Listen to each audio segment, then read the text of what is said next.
இன்றைக்கி நம்ம பாரக்கடி எப்படி ஏதுன்றத பார்க்க போகிறோம். தமிழில் நீங்கள் கா கி எழுதுறீங்களே அதே மாதிரி ஹிந்தியில் எப்படின்னா இது அ. இப்போ இங்கே க ஆ கா இ கி. ஸ்வர் மூலமாக தான் காக்கா கிக்கி நம்ம எழுத போகிறோம். பாரக்கடி இது ஸ்வர், இது வியஞ்சன். இப்போ க கா கி கீ. இது இந்த பக்கம் வருது, இது இந்த பக்கம் போடணும். கி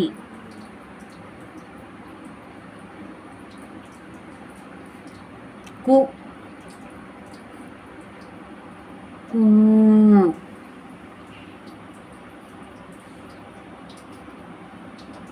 கே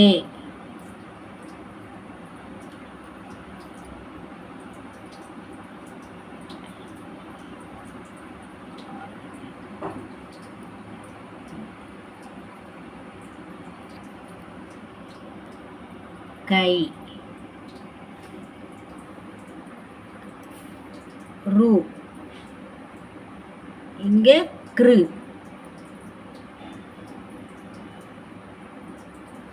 கே கை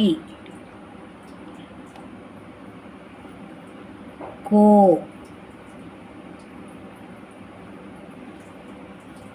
கௌ கம் கஹ. இதே இதுதான் இதில் வருது. அ க ஆ கா இ கி ஈ கீ உ கூ ஊ கூ ரு கிரு ஏ கே ஐ கை ஓ கோ ஔ கௌ கம் கஹ. இப்போ அது பாரக்கடி மட்டும் சொல்கிறேன்.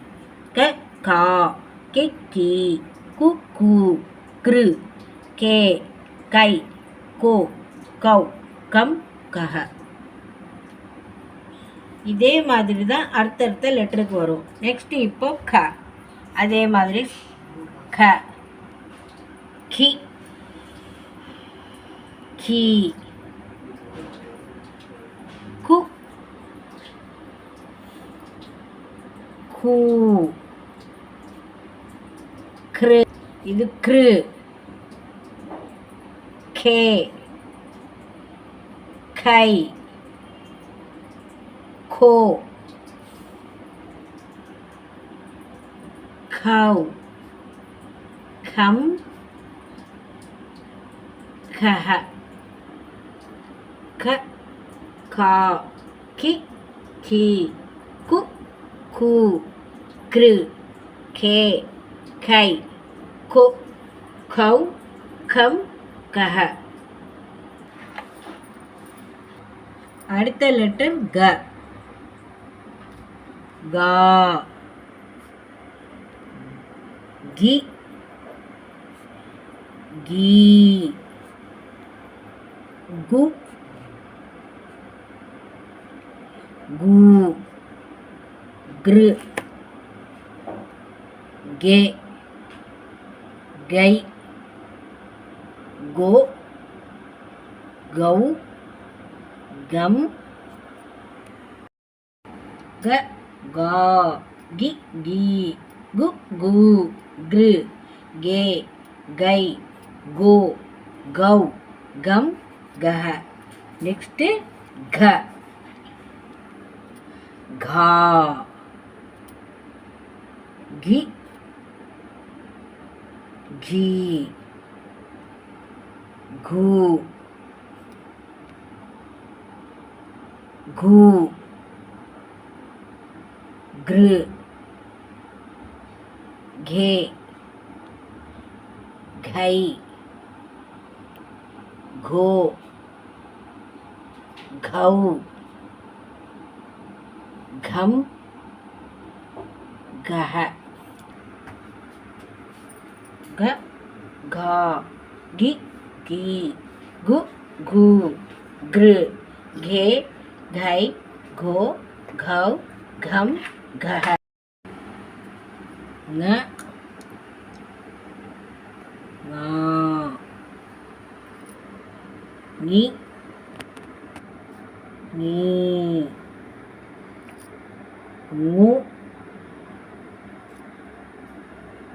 நூ கிரு ஞே ngை மோ கௌ கம் அஹ நா நீ நீ கு மூ கிரு ஞே ngை மோ ஔ கம் கஹ. இது எப்படி எழுதினோமோ அதே தான் நெக்ஸ்ட் லெட்டர்லாமும் வரும். ஆனால் இந்த ரா லெட்டர் மட்டும் மாறும். எப்படின்றத பாருங்க.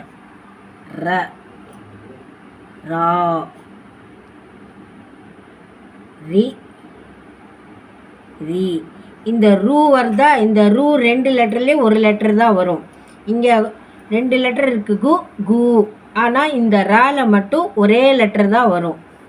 ரூ ரே ரை ரோ ரவ் ரம் ரஹ. இந்த ரூ இது மட்டும் மாறும். ஒரே லெட்டர் தான் இதில் ரூவில் வரும். மிச்சபடி எந்த ரு கூட வராது. இந்த ரூ மட்டும்தான் வரும். இந்த லெட்டர் தான். மிச்சபடி எல்லாமே ஒரே மாதிரி தான் எழுதணும் இந்த பாராக்கடியில்.